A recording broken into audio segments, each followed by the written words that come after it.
컷. 안녕하세요. 자, 홍정희의 동류가 시작하겠습니다. 고전시가 8강입니다. 적어놓고 시작할까요? 자, 고전시 8강. 18강. 자, 하겠습니다. 동류가. 자, 일단 글의 종류부터 먼저 적어볼까요? 기행가사입니다. 기행가사. 인데, 일기 형식은 아니고, 일기 형식이 가미되어 있습니다. 네, 일기 형식이 약간 들어가 있어요.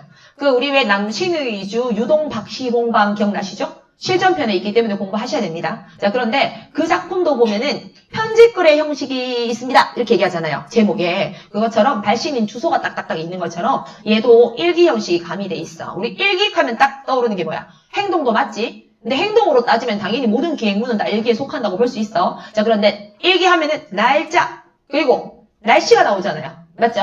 자, 그것처럼 날짜와 날씨가 잘 나와 있습니다. 자, 그러면 다 같이 고개 잠시만 들어볼게요.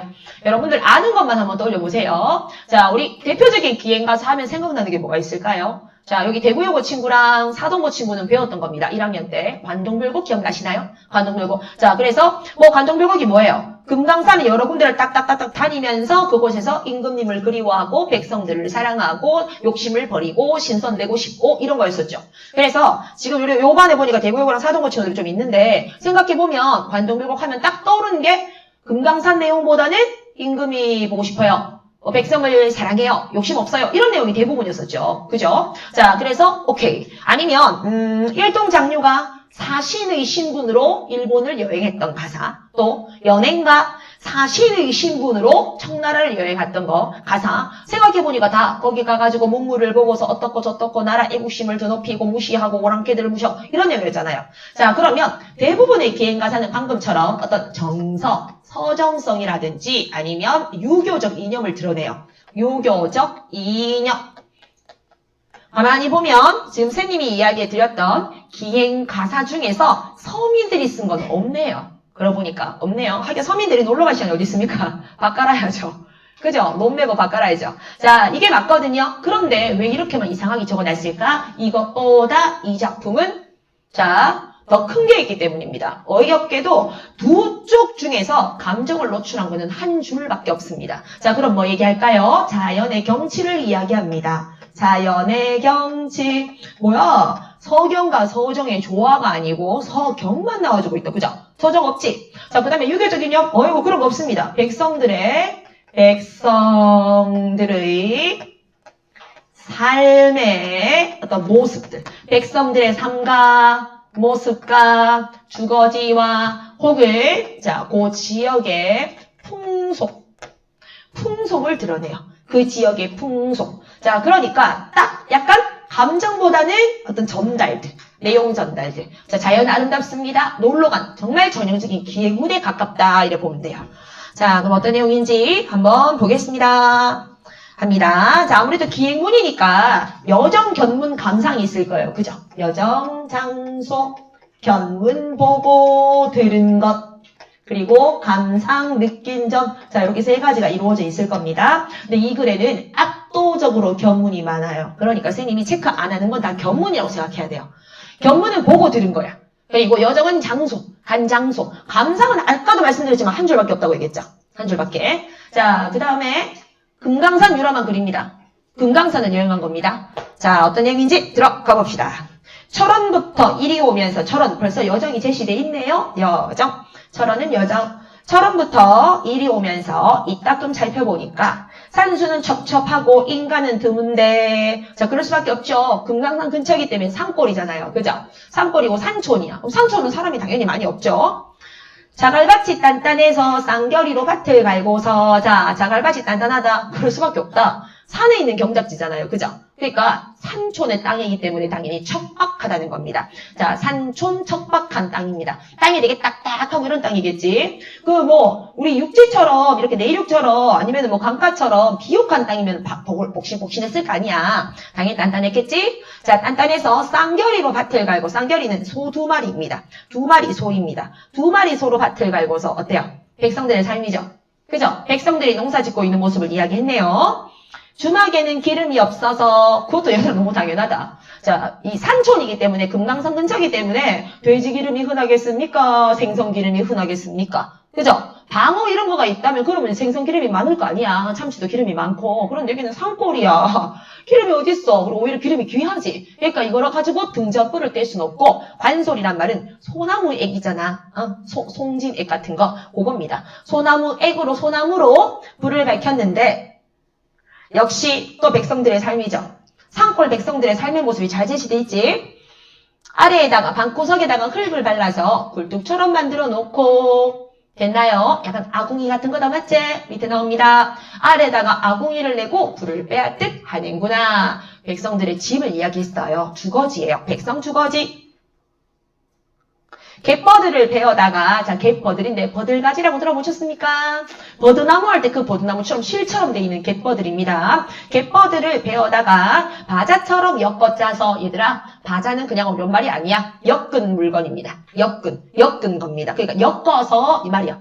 바자로 광주리를 만들 수 있고 바자로 망태도 만들 수 있고 바자로 돗자리도 만들 수 있어. 그러니까 바자라는 명칭은 특정 어떤 명사라기보다는 엮은 물질, 짠 물질을 말합니다. 자, 엮은 바자처럼 엮어서 채마밭을 둘러막아 채소밭입니다. 채소밭을 둘러막아서 울타리를 삼고 읍내와 역점 중에서 좀 넉넉하게 사는 집은 얇은 청석 너와 쪽으로 자, 청석 너와 쪽 이게 한꺼번에 지붕에 산골 기와 같은 개념이에요. 산기와예요. 우리가 왜 너와 지붕이라고 들어봤나요? 너와 지붕, 나무 판때기 딱딱하게 해가지고 이렇게 너와 지붕. 왜 산에 보면은 너와 집 있잖아요.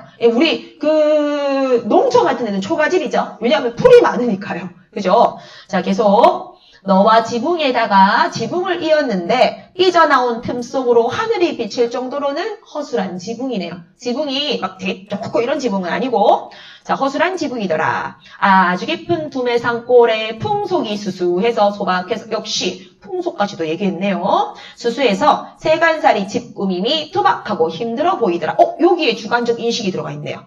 주관적 인식, 막 감상까지는 모르겠는데요. 주관적 인식이 어이구 투박하고 어이구 힘들어 보인다. 계속 초사일 저녁 때에 자 이제 색칠 한번 해볼까요? 오랜만에 색칠해 봅시다. 초사일 색칠하세요. 초사일 자 그 다음에 먹구름 색칠하세요. 자 색칠하고 난 다음에 그 옆에다가 요거 적으면 되겠네요. 일기 형식 적으면 되겠다. 요거 기억하라는 거구나. 일기 형식. 이 글이 엄청 대단한 건 없지만 일단 일기 형식이 들어가 있는 기행문일세. 왜? 첫 번째 색칠한 거는 초사일이니까 날짜잖아. 두 번째 색칠한 거는 날씨 아이가. 그럼 당연히 일기 형식이지. 자, 일기 형식을 가지고 있다. 계속. 내가 만약에 시간이 엄청 없잖아. 우리가 4시간짜리가 아니고 막 3시간짜리 수업이고 이러면 나는 얘는 설명 안 한다. 더 어려운 거 설명해야지, 맞지? 차라리 이 시간에 선상탄 전문 공부하고 이런 게 낫지 뭐. 이렇게 쉬운데. 자, 일제히 출발해서 장호고개를 넘어갈 때 여정입니다. 장호고개 여정이에요. 여정 장호고개를 넘어갈 때 길은 굽이지고 돌사다리가 험해서 언덕이 가팔라서 본이 비탈인데 자, 본이 비탈은 가파른 비탈길, 본 비탈길이다 이 말입니다. 비탈길이라는데 한 고개 넘어서니까 또 한 고개가 높구나. 자, 어때요? 봉우리가 여러 겹 고개가 겹 있다 이 말이겠죠? 자, 좀 험준하네요. 금강산이 안 험준할 리가 없잖아요. 금강산 얼마나 험준하겠어. 그 가운데 큰 내가 있고서 수십여간 다리를 놓았는데 내는 내가입니다. 내가. 그 사이에 내가가 있고 수십여 칸의 다리가 있는데 이쪽 지역은 김성이고 저쪽 지역은 회양이더라. 이래 되어 있습니다. 자, 그러니까 이겁니다. 이렇게 중간에 내가가 있고요. 요렇게 요게 이제 내가입니다. 네. 그리고 이쪽에는 김성이라는 마을, 이쪽에는 회양이라는 마을, 이렇게 마을이 있고, 그럼 얘들아, 요 내는 뭐야? 지역을 경계, 구분하는 내가라는 겁니다. 자, 그래서, 네, 지역 구분하는 내가입니다. 사실 이제 서울에도 한강을 중심으로 해가지고 강북, 강남, 이렇게 하잖아요. 그처럼 지역을 구분 짓는 거고, 대구 요거 사동고 친구들은, 요거 회양이라는 거 관동별곡에서 한번 들어본 말일 겁니다. 네, 거기도 나옵니다. 자, 관동별곡도 왜냐하면 금강산을 여행한 글이거든요.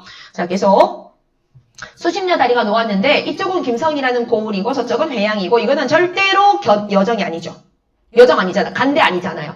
장소가 제시됐다고 해서 무조건 여정이 아닙니다. 이쪽은 김성, 이쪽은 회양. 이거는 그냥 오히려 이거를 굳이 따질 필요도 없습니다. 그냥 설명하는 겁니다. 이거는 본 것도 아닌 것 같아요. 들은 것도 아닌 것 같아요. 자, 그냥 여기는 그거고 여기는 저거더라. 하류 얕은 곳에 거룻배를 메워두고 여정 아닙니다. 아까 거기 장마에 달이 떠내려가면 행인을 건너준다네. 자, 이거는 들은 내용이겠죠. 견문이겠죠. 자, 이거는 견문입니다. 들은 내용 견문. 중약이에요. 이제 큰 폭포 그럴 줄 알았어요. 관동불곡에 여러분들 배워보면 금강산 유람한 것 중에서 제일 멋진 글인데 거기도 군데군데 폭포가 진짜 많이 나옵니다. 큰 폭포 맞은편에 바위에 늘어앉아서 3,000척 떨어지는 물 건너다가 바라보니 석벽 100여 길이 병풍처럼 쫙 둘러있고 허리가 꺾인 곳이 자 허리가 꺾인 곳이니까 산기슭이겠지. 산기슭 아니면 골짜기 이런 거겠죠. 골짜기 아니면 협곡 같은 거겠죠. 협곡, 골짜기, 산기슭. 산기슭에 물길이 되었는데 비가 온 후에 성난폭포가 성난폭포라고 말한 이유는 거센 물살이기 때문입니다. 비가 많이 왔으니까 비가 많이 오면 옥수천물이나 신천물도 장난 아닙니다. 막 늘어나고 물살이 세집니다. 자, 거센 물결 속에 몇 층을 줄 거라? 몇 층을 보태어서 줄 거 주세요. 자, 늘어난 물의 양입니다. 늘어난 물양. 앞에가 물 고유어니까 뒤에는 양을 적어줘야 됩니다. 자, 늘어난 물양이에요. 그러니까 몇 층을 보탰단 말은 진짜 층을 보탰단 말이 아니고 많이 올라갔네. 자, 수위가 많이 올라갔네. 보태어서 흰 비단을 들이고 동그라미 폭포입니다. 옥기둥을 세웠습니다. 동그라미 폭포입니다. 은하수 한 굽이 동그라미 폭포입니다. 자, 세 개가 다 폭포입니다. 은하수 한 굽이가 공중에 드리워져서 자, 되게 멋진 편이죠. 그죠? 자, 그래서 세 개가 다 폭포를 비유한 말이야. 바위 밑 깊은 못에 담아서 부어서 찍을 때, 와, 대박이죠? 줄 거 주세요. 그러니까, 폭포를 설명할 때, 위에서 내려온다, 거세게 내려온다, 이렇게 쓴 게 아니고요. 연못을 항아리처럼 표현했고, 거기서 위에서 찢는다고 표현을 한 거예요. 얼마나 개성적이고 참신한 표현입니까? 맞죠? 개성적인 표현이고, 역동적인 표현이죠. 개성적이면서 역동적인, 그러니까, 폭포를 내려 찢는 절구공이처럼 표현한 거예요. 방아처럼 표현한 겁니다. 찍을 때 안개가 피어오르면서 자 여기서 안개는 물안개입니다. 폭포 봤을 겁니다. 한 번쯤은. 폭포가 쫙 내려오면 그게 보면 뿌 이렇게 물안개가 쫙 올라오거든요. 안개가 피어오르면서 흰 눈이 날리는 흰 눈은요. 폭포의 물방울입니다. 쉬운 대신에 복습을 안 할 거라는 거 눈치챘을 거예요. 그러니까 여러분들이 다 꼼꼼하게 잘 적어놔야 돼요. 어차피 나중에 가사 우리가 배운 거 육모 구모에서 들어갔던 거 다 빠지고 나면 꼴랑 10개가 안 되거든요. 거기서 1개가 나올 거 아닙니까? 그죠? 그러니까 잘 적어놔. 흰 눈이 날리니 절대 겨울 이런 거 하면 안 됩니다. 이건 그냥 물방울을 비유한 겁니다. 금강산 폭포 중에 제일 장관이 여기도다. 65쪽으로 넘어갑니다. 한참을 구경하고 폭포를 구경하고 구경했다고 그러면 앞에 있는 거 싹 다 견문이었겠다. 그죠? 네, 견문은 볼, 견, 들을, 문 보고 들은 거. 한참을 구경하고 금강문에 내려왔습니다. 동그라미 여정입니다. 금강문 여정이에요. 금강문에 도로 내려와서 남녀를 타고 절에 와서 이러다 남녀를 그래 잘 탄다. 관리들은요. 자, 남녀는 뚜껑 없는 가마거든요. 뚜껑 없는 가마야. 그래서 뚜껑이 없기 때문에 얘들아 소나 말 같은 것도 끌 수가 없어. 위험하기도 하고. 그러니까 반드시 사람이 이렇게 들어요. 사람이. 자, 그 말은 최소 산골이니까 남자 4명은 넘어갈 거거든요. 맞죠? 위험하니까. 그지? 자, 그러면 이 사람 신분이 높구나. 맞네. 맞아. 높은 신분을 암시해주는 말입니다. 남녀 자체가 뚜껑 없는 가마예요. 여자 타는 아니고 남자 타는 가마입니다. 그러니까 자, 이 화자의 높은 신분을 드러내주고 있습니다. 자, 절에 와서 점심을 먹은 후에 만물초 가는 길에 자, 만물초는 자기가 가고 싶은 바위산이거든요. 자, 뭐 모르겠으면 바위산 적어놓고 가고 싶은 곳이고 목적지입니다. 못 갑니다. 중요한 건 만물초는 바위산 그리고 목적지. 하지만 단점은 못 갑니다. 만물초 가는 길에 온정을 지난다기에 극락고개를 넘어서서 이건 넘어갔네요. 여정이죠. 극락고개는 여정. 극락고개를 넘어서서 오리 남직하니까 그 주막집 바로 곁에 우물집이 지어져 있길래 우물집은 그냥 우물가? 우물가에 우물에 이상한 거 들어가면 안 되잖아. 그러니까 우물에다가 이렇게 덮개도 씌워놓고 지붕도 좀 막아놓고 우물집을 지었길래 문을 열고 구경하니까 상하탕이 놓여있는데 상하탕은 쌍우물이야. 어려운 거 아니야. 쌍우물인데 보통 경사가 심한 곳에는 밑에 지하수가 충분하고 산에는 아무래도 지하수가 많잖아. 맞지? 산에 계곡이 물이 많잖아. 뭐 이유는 당연히 나무들이 다 품고 있으니까 많지 않겠나? 약수터는 무조건 산에 있잖아, 대부분. 맞지? 그러니까 우물도 진짜 많아요. 그래서 산은 경사가 이렇게 있잖아. 그러니까 밑에 지하수는 많고 여기 한 개 파도 우물 나오고 여기 한 개 파도 우물 나오고 그러니까 같은 지붕을 쓰더라도 우물은 두 개가 있을 수 있다는 거예요. 됐죠? 뭐 이건 대단한 말은 아닙니다. 쌍우물이 놓였길래 두 군데 똑같이 넓적한 돌로 네모지게 작고 물빛은 흐릿하고 미지근하다고 하더라. 자, 우물집 구경했고 들은 거 이야기해주고 있죠. 그죠? 그러니까 우물집 견문이죠. 그러고 보니까 와 진짜 견문 많지요. 가보니까 열어보니까 우물 두 개가 있고 위아래 우물 두 개가 어쩌고저쩌고 블라블라블라블라 이러고 있잖아. 본 거 얘기해주고 있습니다. 들은 것도 얘기해주고요.